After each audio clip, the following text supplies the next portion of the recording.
Hey guys, Freddy here. Welcome back to another Modern Magazine thing.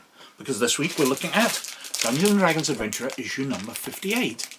Now this was another one where I got age checked. I went up to the shelf and this time it was sitting by itself. It wasn't sitting with the Warhammer 40k magazines from the same publisher as it was last week. It was hiding behind them last week. This week it was sitting out in the open where I could easily see it as I walked up to the shelves. I didn't see any of the Warhammer 40k magazine. Perhaps they'd sold out, perhaps they're on a different release schedule, maybe they're not weekly. But for whatever reason, D&D Adventurer was sitting there. I grabbed it, took it up to the self-service till, scanned it, and I had to wait for a member of staff because it was age limited, like cigarettes or alcohol or something like that. I have no idea why. This happened maybe 10 issues ago as well. But most of the time it's absolutely fine. I just scan it, pay for it and leave. But this time I had to wait for a member of staff. I wonder if we'll ever get to the bottom of why they mark it down as age restricted. But anyway, no excitement apart from that. Let's have a look at Dungeons & Dragons Adventurer issue number 58 and see whether it's worthwhile age limiting it. So, this is Dungeons & Dragons Adventurer issue number 58. Getting rid of the bag as we usually do. We can see that this week they have given us more dice. Now I thought for a moment these were more of the fluorescent dice. We got a set like that in the past. But they're not. They're just a very light blue colour. They don't glow in the dark or anything. The numbers are very clear, so they're better than last week's set. They're quite an attractive set of dice. But again, it's yet more dice, something we don't really need more of. Onto the magazine itself. Well, I've said about it countless times, the cover is still the same, although we seem to be getting to the end of the adventure, so perhaps this will be the last one, or a couple more issues, we shall see. New and exclusive adventure, Child's Play for junior DMs, Gluttonous Brutes, Hill Giants, create your dungeon's history, and enter supernatural regions. Opening up, we can see that the adventure is Adventure 5, 58, Return to Gauntlet. We've got Diplomacy Part 4. For the DM, we've got Junior DMs and Building a Dungeon Part 2 and 3. We've got Spellcasting for Supernatural Reasons Part 1 and 2. And Lore, we've got Hill Giants. So, Diplomacy. Well, I enjoyed this in the past issues where they covered this.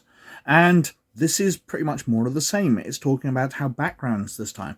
We covered how, I believe, races and classes had different effects on diplomatic missions. You know, certain classes like Bard and things tend to be better at it, but clerics and things will have the status from their religious orders. But this time it's going into your background, so if you're a noble, a sage, a hermit. Different feats like actor, linguist, observant. And the species, it says. Got mention of factions as well.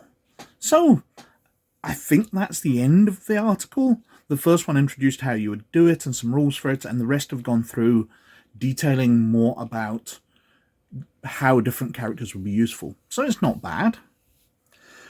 An absolutely great one next, Junior DMs. And it's talking about how to get young people into running their own games. Got a wormling who wants to be a dungeon master for the first time? It may seem a daunting task, but luckily there are strategies you could use to help kids make the leap from watching to running a game. Well, I have to remember I was, about 12 years old when I first games mastered? I only game mastered about 3 weeks after I first played Dungeons & Dragons. I went straight into it. I was very keen to have a go. And this article's not bad, you know, talking about doing one encounter at a time. Don't bother mapping out an absolutely huge adventure. Just do an encounter, do something small. Get them used to it. Also talks about the main dungeon master, you as an adult. Co-dungeon mastering, so helping them out with the tough bits like the rules and all that. Other guidance. Remember, the dungeon master is neutral. Likewise, the opposite is also true. They're not the player's best friend, even if they are in real life or benefactor. They shouldn't make things too easy for the players or over-reward their victories with undeserved windfalls. That's pretty good advice. I think remembering the dungeon master is neutral is a far more important one, but putting that in is quite decent. Learning to run D&D can be a complex task for anyone. Absolutely, it's why I do rules breakdowns, because everybody has problems comprehending rules at one time or another. I remember when I first started off, I really couldn't get my head around until I saw people play a game. I just couldn't learn rules from a book. It's something I've gained the ability to do over time. And we've got other resources mentioned out, DM's Guild, D&D Beyond, etc. And then we're back to the building a dungeon. Now, this was an article before which talked about where the dungeon would be located. And this one continues going, what's the purpose of the dungeon? Is it a death trap? Is it a lair, a maze, etc.? Who created it? Was a beholder, a giant, a licher, mind flayers? Or perhaps it was a cult? And what's the history of it? Has it been abandoned due to a plague, conquered by invaders? And all this will help you build up your dungeon and detail out its history and its purpose. Because if it was created by a beholder, then it's probably to protect it against something. Dwarves, it might be a fortress, etc. And then part 3, giving a dungeon a backstory adds valuable depth. So, talking about the dungeon ecology, what factions, and the difficulty setting of it.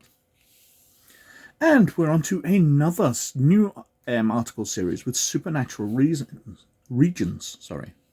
So, step into a place that's pulsing with magical or otherworldly forces, such as an angelic area or blessed radiance. And it talks you through that, and we've got blessed radiance effects. And another one where we have the same, but for farm realm effects. Now, this is something I don't know much about, but it's very nice to have you explaining a different type of area which can have effects as people pass through it, and what those effects would be, including random tables. And then we're on to Giants Part 2, and we've got Hill Giants. Now, these have been in Dungeons & Dragons from the very start, and in fact, if we turn over the page, we can see the tiny map, because they often do this for races, include a map of one of their lairs, is the steading of the Hill Giant Chief from one of the very first Dungeons & Dragons adventures. Perhaps I'm a total nerd, but I have turned over the page and totally recognised that map from straight away. Again, I wish they would hand these out on larger scale. That would be so cool. Instead of these useless red-backed maps they've given us of various issues, give us nice maps of the lairs of the different creatures so we can use them in their home territory. And finally in the issue, we've got Return to Gauntlegrim. So the players have been out questing, they're returning to Gauntlegrim with the prize that they found in the Underdark, and they get there and they find it's under siege from a force of undead. And they have to find a way to get in. So the gates are absolutely under siege. We've got ideas about alternative routes. One of the NPCs with them suggests it. A sneaky way into his family's territory inside the city.